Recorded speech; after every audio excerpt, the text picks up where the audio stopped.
আসসালামু আলাইকুম। তো আজকে রান্না করছি আমি কাচ্চি। তো এখানে গরুর গোস্ত নিয়েছি আমি 2 কেজি।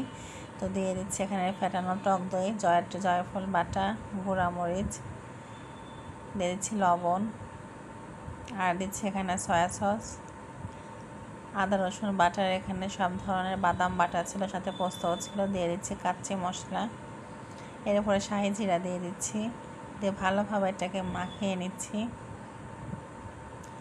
এরপরে দিচ্ছি কেওড়া জল, আর দিয়ে দিচ্ছি ঘি।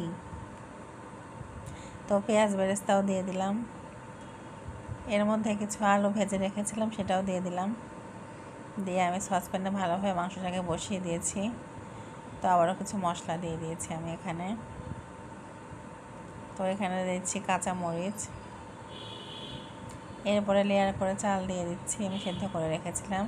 তো পুদিনা পাতা, ধনিয়া পাতা দিয়ে দিচ্ছি। আবারও পেঁয়াজ বেরেস্তা দিচ্ছি বাদাম, কিশমিশ, আলু বখরা। আবারও আমি একটা লেয়ারে দিয়ে দিচ্ছি চালের। তো এবারে আমি কিছু ফুড কালার দিয়ে দিচ্ছি। 2 রকমের ফুড কালার ছিল, অরেঞ্জ আর হলুদ। তো আবারও পেঁয়াজ বেরেস্তা দিয়ে দিলাম। এবার ফয়েল পেপার দিয়ে এটাকে আমি ফোল্ড করে নিচ্ছি, নিয়ে আমি ঢেকে দিলাম। এই তো আমার কাচ্চি রেডি। এখন শুধু খাওয়ার পালা।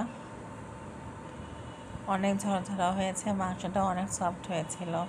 তো এই তো শুক্রবারের একটা ছোট্ট মোটো আয়োজন। ধন্যবাদ সবাইকে।